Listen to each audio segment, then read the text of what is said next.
म्लेच्छराज ने अपने अनुयायियों के लिए जो अनुशासन का मापदंड तैयार किया है, हम उसके विषय में चर्चा कर रहे हैं। अनुशासन संख्या 7 का यह कहना है, आप अपने कर्ज सदैव चुकाएंगे। अपने कर्ज चुकाएंगे, इससे तात्पर्य केवल आर्थिक कर्ज नहीं है। जैसे कोई बैंक अपने ग्राहक को लोन देती है और उस ग्राहक से उसके बदले सूद लेती है, तो ये एक प्रकार का आर्थिक विनिमय हो गया, कर्ज का आदान प्रदान हो गया। लेकिन यहां पर ऑलवेज पे योर डेब्ट्स, आप सदैव अपने कर्ज चुकाएंगे। इसका तात्पर्य यह है कि अगर म्लेच्छराज के किसी सेवक के द्वारा आपके प्रति कोई उपकार किया गया है, तो आप उस उपकार को अवश्य चुकाएंगे। आप बीच में संगठन नहीं छोड़ सकते हैं। मतलब आप संगठन के द्वारा दिए गए उपकार का बदला सदैव चुकाते रहेंगे। जहां भी आपका कार्य क्षेत्र हो, जहां पर भी आप कार्य कर रहे हो, चाहे आप नेता हो, चाहे आप अभिनेता हो, चाहे आप खिलाड़ी हो, चाहे आप उद्योगपति हो, चाहे आप चिकित्सक हो, चाहे आप लेखक हो, चाहे आप वैज्ञानिक हो, चाहे आप व्यवसायी हो या जो भी हो, संगठन के द्वारा, म्लेच्छराज के लोगों के द्वारा आपके प्रति जो उपकार किया गया है, आपको जो बल या संसाधन प्रदान किए गए हैं, आप उसका बदला सदैव चुकाएंगे। कभी भी एक तरफा यह संबंध नहीं होगा कि आपने वहां से लाभ उठा लिया और जब अपने कर्तव्य के निर्वहन की बात आई तो आप पीछे हट गए। 8वां नियम यह कहता है, एक जान की कीमत गोली की कीमत से सदैव अधिक होती है। यह बात जानकर आपको आश्चर्य होगा कि विश्व में हथियारों की सप्लाई, हथियारों के निर्माण, हथियारों की खपत बहुत अधिक है और बड़ी बड़ी अर्थव्यवस्थाएं केवल इसीलिए चल रही हैं कि कहीं पर युद्ध हो रहा है। किसी देश में चल रहे युद्ध से वहां की अर्थव्यवस्था नष्ट होती है, तो किसी देश में उसी युद्ध के कारण अर्थव्यवस्था चमक जाती है। लेकिन म्लेच्छराज का यह नियम है कि उसके अनुयायी गोली से अधिक जान की कीमत समझेंगे, गोली से अधिक महत्व प्राण को देंगे। अब गोली जो है वो म्लेच्छराज के अर्थव्यवस्था में एक बहुत बड़ा हिस्सा अदा करती है। गोली के कारण, हथियारों के कारण, मिसाइल के कारण, बम बारूद के कारण म्लेच्छराज की अर्थव्यवस्था बहुत ऊपर जाती है और साथ ही साथ विश्व की जनसंख्या उससे संतुलित रहती है। तो म्लेच्छराज को अपने मानसिक गुलामों के ऊपर नियंत्रण करने में बड़ी सुविधा रहती है। लेकिन इसका जो नियम है कि गोली की कीमत जान की कीमत से सदैव कम रहेगी, ये नियम उसके सेवकों के ऊपर बहुत महत्वपूर्ण रूप से लागू होता है, ताकि केवल वो लोग मरें जो म्लेच्छराज के प्रति पूर्णतया समर्पित नहीं है। क्योंकि अगर अपने ही गुलाम मर जाएंगे तो काम कौन करेगा? इसलिए गुलाम जिंदा रहें, गुलाम अपना काम करते रहें। जॉम्बी जो हैं, जॉम्बी का सरदार जॉम्बी को नहीं मरने देता। वेम्पायर इत्यादि के जो सरदार है वो वेम्पायर को नहीं मरने देते, यही मैथोलॉजी में कहा जाता है।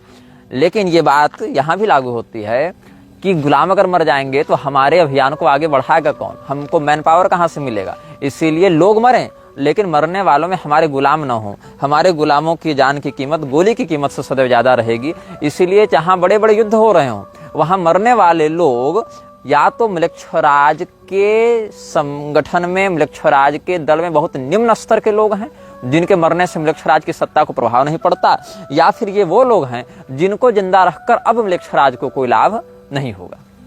म्लेच्छराज का 9वां नियम यह कहता है, बिना पहले स्तर को पार किए आप अगले स्तर तक नहीं पहुंच सकते हैं। आपको जो काम करने के लिए कहा गया है, यदि आप उस काम में असफल होते हैं तो आप उसी स्तर में फंसे रह जाएंगे। जैसे कि किसी भी सत्ता के लिए अलग अलग स्तर होते हैं। जैसे कि नेतागिरी में भी स्तर है, मुखिया है, सरपंच है, उसके ऊपर आप नगर पंचायत या जिला परिषद देख लीजिए, उसके ऊपर सांसद है, विधायक सांसद देख लीजिए, उसके ऊपर प्रधानमंत्री, मुख्यमंत्री इत्यादि हैं। तो उसी प्रकार से यहाँ भी अलग अलग स्तर हैं। और फ्रीमेसन्स में भी 33 स्तरों की बात कही जाती है और फ्रीमेसन्स भी काउंसिल ऑफ 17 का एक हिस्सा है। फ्रीमेसन्स हो, इल्यूमिनाती हो या बोन एंड स्कल्स हो, ये सब अलग अलग जो अनुभाग चल रहे हैं म्लेच्छराज के, ये सभी काउंसिल ऑफ 17 का ही हिस्सा है। काउंसिल ऑफ 17 में 15 संस्थाएं हैं और जो 2 हैं वो आर्द्रम्लेच्छ और अनाम्लेच्छ हैं। जो मतलब जैसा कि मैंने आपको पिछले अनुभाग में बताया था, एक ही शरीर में रहने वाली 2 शक्तियां हैं, आर्द्रम्लेच्छ और उसका नियंत्रक अनाम्लेच्छ। तो ये 16 लोग जो 17वें के साथ युक्त हैं, उनमें 15 तो संगठन के नायक हैं, एक उनका भी नायक है, और उसके अंदर जो 17वां है वो इन समस्त लोगों को शैतानी ऊर्जा प्रदान करने वाला तत्व है। तो यहां पर मैं बता रहा था, नवा नियम यह कहता है कि कोई भी व्यक्ति जिसको जो प्रोजेक्ट दिया गया है, जो टारगेट दिया गया है, जो काम दिया गया है, उसको जब तक वो पूरा नहीं करता तब तक उसको अगले स्तर में प्रवेश की अनुमति नहीं मिलेगी। उसको ये पता नहीं चलेगा कि हम किसके लिए काम कर रहे हैं, उसको यह पता नहीं चलेगा कि हम जो यह कार्य किए, इस कार्य से किन सत्ताओं को लाभ पहुंचा, किस प्रकार के तत्वों को लाभ पहुंचा। हो सकता है आपको लग रहा है नेतागिरी में कि हमने ये कॉरिडोर बनवा दिया, ये प्रोजेक्ट कर दिया, ये पुल बनवा दिया, ये फैक्ट्री लगवा दी, तो इससे हमारे सीनियर नेता को लाभ हुआ, लेकिन उसके ऊपर जो बैठा है उस तक आप नहीं पहुंच सकते। जैसे किसी गेम में एक लेवल पार करने के बाद दूसरा लेवल अनलॉक होता है और उसके बाद आपको पता चलता है कि आगे की कहानी क्या है या आगे की प्रणाली क्या है, वैसे ही यहाँ पर समझना चाहिए कि एक स्तर के कार्यों को बिना पूरा किए हुए आप ऊपर के अधिकारियों से नहीं मिल सकते और ऊपर के अधिकारियों की वास्तविकता को नहीं जान सकते हैं। 10वां नियम यह कहता है कि आप कभी भी अपने जीवन के निर्णयों से म्लेच्छराज की सत्ता को प्रभावित नहीं करेंगे नकारात्मक रूप से। आपके द्वारा की गई कोई डील, आपके द्वारा किया गया कोई निर्णय, आपके द्वारा दिया गया कोई वक्तव्य अगर म्लेच्छराज की सत्ता को एक्सपोज कर रहा है, म्लेच्छराज की सत्ता के हितों के विरुद्ध जा रहा है, तो आपको न केवल उसके संगठन से बाहर किया जाएगा, अपितु आवश्यक होने पर 2 स्थितियों में या तो आपको निजी रूप से गायब कर दिया जाएगा, मार दिया जाएगा, या फिर आपके समस्त परिवार और राजदारों के साथ आपको नष्ट कर दिया जाएगा।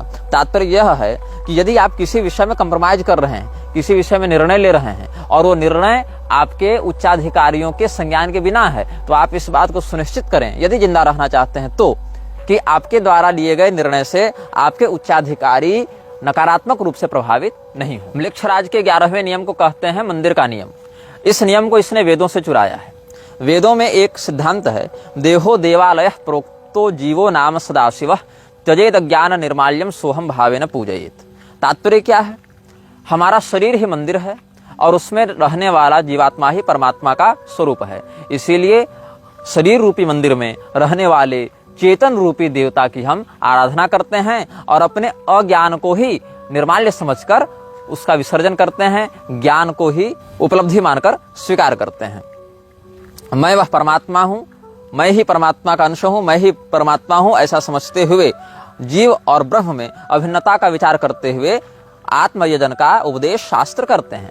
लेकिन इसी बात को नकारात्मकता की ओर से ले जाते हुए जो 11वां नियम है वह कहता है कि पहले नियम के आधार पर आपने जिस अनाम वृक्ष के ज्योति की प्रतिष्ठा अपने हृदय में की थी, उसी ज्योति को आप अपने आत्मसात भाव से जगाते रहें और अपने शरीर को कभी भी आप क्षति नहीं पहुंचा सकते हैं। एक बात ध्यान दीजिएगा, पूरे विश्व में ड्रग, नशेबाजी, व्यभिचार और मानव तस्करी इत्यादि में म्लेच्छराज का प्रत्यक्ष हाथ है, किंतु म्लेच्छराज के जो उच्चाधिकारी हैं उनको शराब पीने की अनुमति नहीं होती है। म्लेच्छराज के उच्चाधिकारियों को ड्रग लेने की अनुमति नहीं होती है। म्लेच्छराज के छोटे छोटे सेवक कर सकते हैं ऐसा, क्योंकि कंज्यूमर भी तो वही बनाएंगे ना, लेकिन म्लेच्छराज के जो उच्चाधिकारी हैं वो कोई भी ऐसा तत्व अपने शरीर में नहीं डाल सकते हैं जो उनके शरीर के वाइटल ऑर्गन्स को प्रभावित करे, उनके शरीर के किडनी, लिवर इत्यादि को नष्ट करे। क्योंकि जितने शरीर में वो ज्योति प्रतिष्ठित रहेगी, अनाम म्लेच्छ की सत्ता प्रतिष्ठित रहेगी, उतनी उसकी शक्ति बढ़ेगी। इसीलिए अपने प्रमुख अधिकारियों को शराब पीने, चरस फूंकने और किसी भी प्रकार के ऐसे ड्रग को लेने से म्लेच्छराज ने प्रतिबंधित रखा है जो कि उसके सेवकों के शरीर को अस्थायी रूप से क्षति पहुंचा सकते हैं या अंगों को विकृत कर सकते हैं। म्लेच्छराज का 12वां नियम ये भी इसने वेदों से चुराया है। वेदों का अनुशासन है, मातृदेवो भव, पितृदेवो भव, आचार्य देवो भव। म्लेच्छराज ने इसी बात को अपने स्वार्थ के लिए प्रयोग किया और अपने सेवकों के लिए इसको नकारात्मक रूप से प्रस्तुत किया। म्लेच्छराज का यह कहना है कि जो व्यक्ति अपने माता पिता के प्रति वफादार होता है, माता पिता के प्रति निष्ठा रखता है, वही व्यक्ति म्लेच्छराज का सच्चा सेवक भी बन सकता है। आपको आश्चर्य होगा जानकर कि कैसे।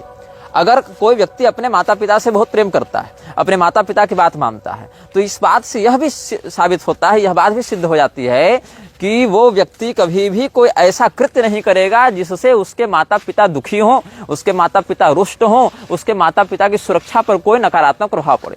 तो जो व्यक्ति अपने माता पिता के भक्त होते हैं, म्लेच्छराज चाहता है कि ये उसके गुलाम बने, ताकि समय आने पर अगर वो म्लेच्छराज के विरुद्ध विद्रोह करना चाहें या उसकी सत्ता को चुनौती देना चाहें तो उसके माता पिता के ऊपर संकट का व्यवहार करके, षड्यंत्र करके म्लेच्छराज अपने सेवकों को अपने नियंत्रण में रख सकता है, ताकि अपने माता पिता के जान की सुरक्षा करने के लिए, अपने माता पिता के प्रेम में के वशीभूत होकर व्यक्ति म्लेच्छराज के विरुद्ध जाने का साहस न कर सके। म्लेच्छराज के 13वें नियम को कहते हैं शत्रुबोध का नियम, कि आपको बिल्कुल अच्छे से यह ज्ञात होना चाहिए कि मेरा शत्रु कौन है और मेरा मित्र कौन है। जैसा कि आजकल बहुत से आधुनिक युवा रेड फ्लैग और ग्रीन फ्लैग की बात करते हैं। अब हाल ये है कि ऐसे युवाओं को बाजार में सब्जी लाने भेजा जाए तो उनको मेथी, पुदीना, पालक और धनिया का अंतर नहीं पता चलता, लेकिन किसी व्यक्ति के किसी कहे हुए, किए हुए एक दो वक्तव्य और कृत्यों से वो बिल्कुल ठीक ठीक यह समझने का भ्रम पाल लेते हैं कि हम उसके विषय में सब कुछ जान गए। नहीं, क्योंकि म्लेच्छराज का पूरा सिंडिकेट ही कपट, षड्यंत्र और विश्वासघात पर चल रहा है। बाहरी लोगों के लिए, संगठन के आंतरिक लोगों के लिए नहीं, बाहरी लोगों के लिए, बाहरी दुनिया के लिए म्लेच्छराज कपट, विश्वासघात के ही आधार पर समस्त कार्यों को करता है।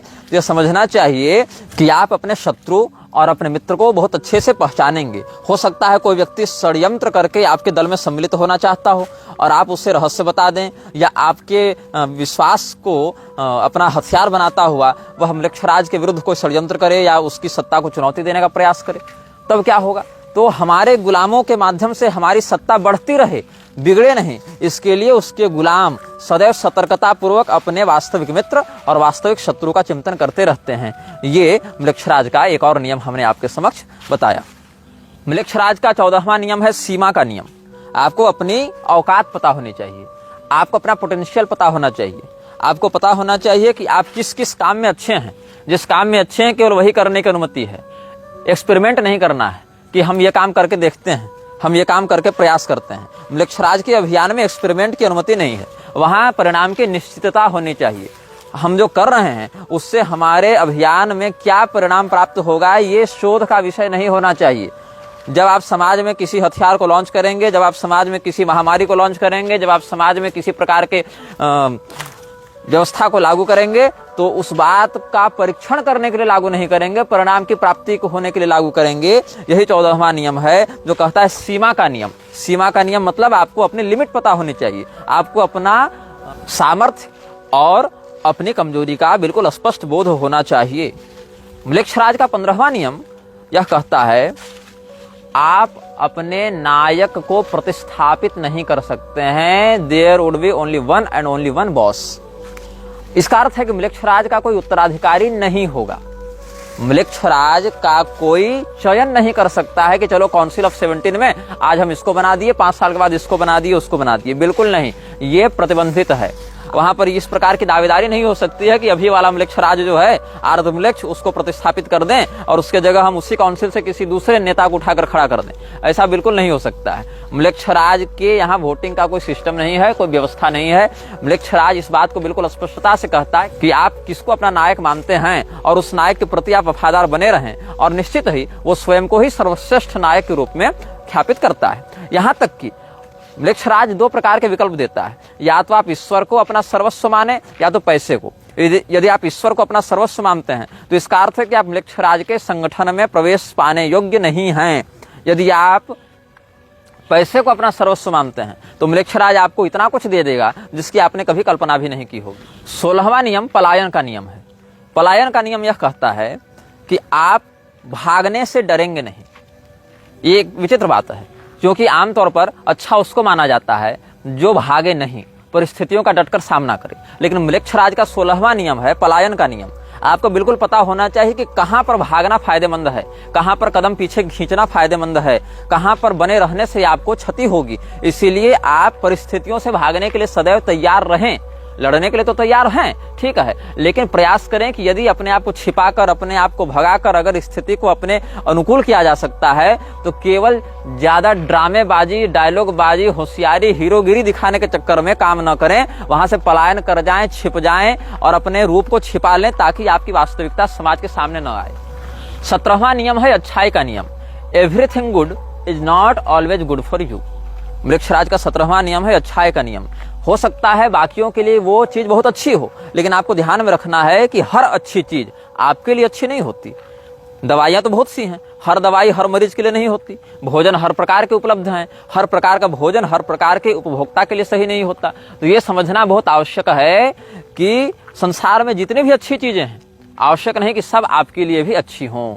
इसीलिए मृक्षराज का 17वां नियम यह कहता है कि कभी भी बाहरी अच्छाई की देखा देखी में निर्णय न लें, उसमें हितों का ध्यान रखना सीखें।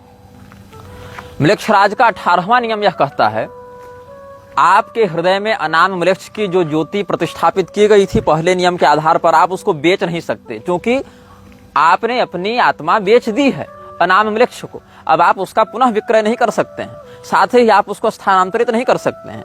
जो व्यक्ति मृक्षराज का सेवक होता है, ये बात ध्यान में रखता है, अपने बेटे को भी वह ज्योति स्थानांतरित नहीं कर सकता। The flame of soul can't be sold और कांट बी ट्रांसफर्ड।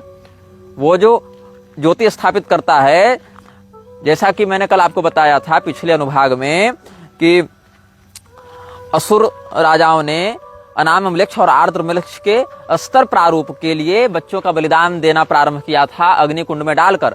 बाल वर्शिप करके भी एक ऐसा ही रिचुअल यहूदियों में देखा जाता है, जहां पर बच्चे को इस प्रकार से बलिदान दे देते हैं। और बाल वर्शिप बहुत गुप्त रूप से किया जाता है, जिसकी कई बार संकेत के रूप में झलक समाचार पत्रों में या सोशल मीडिया इत्यादि पर भी प्राप्त हो जाती है।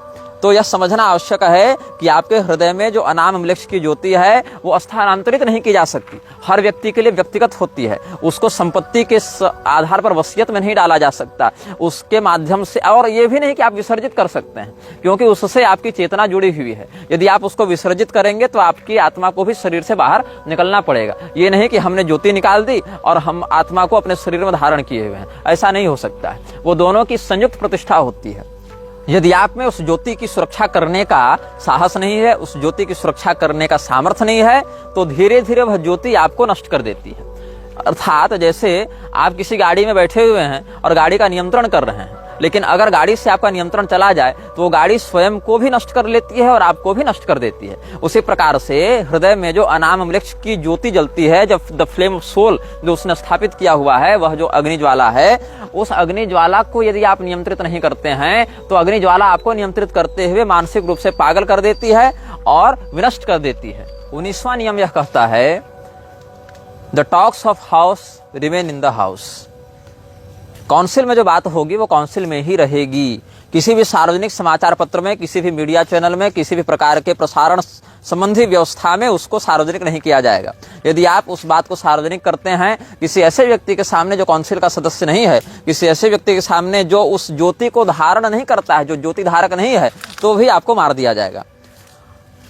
मतलब जो भी घटनाएं, जो भी निर्णय, जो भी परियोजनाएं काउंसिल की बैठक में चर्चित होंगी, निर्णीत होंगी, वो केवल और केवल काउंसिल सदस्य ही जान सकते हैं। वही व्यक्ति जान सकता है जिसने अनाम मृक्ष की ज्योति की प्रतिष्ठा अपने हृदय में की है। 20वां नियम है उद्देश्य का नियम।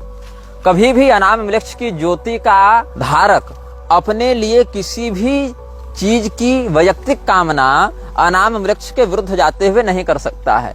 मृक्षराज के उद्देश्य को पूर्ण करना ही उसके जीवन का, उसके कृत्य का अंतिम और सर्वोच्च लक्ष्य होना चाहिए। वो प्रसिद्धि की चाह में, पैसे की चाह में या समाज में प्रतिष्ठा की चाह में अनाम वृक्ष के विरुद्ध नहीं जा सकता है और अनाम वृक्ष के अभियान को खतरे में नहीं डाल सकता है। You will not seek for your name and fame, you will always seek for Mrikshraj success in his missions. यह वीडियो जल्द ही हटा दिया जा सकता है। कृपया थर्ड पार्टी ऐप्स का उपयोग करके डाउनलोड करें। आप इस वीडियो को अपने चैनल पर फिर से अपलोड भी कर सकते हैं।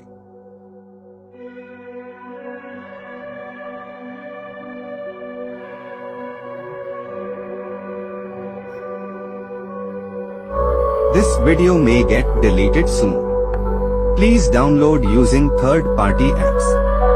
You may also re-upload this video on your channels. Thank you.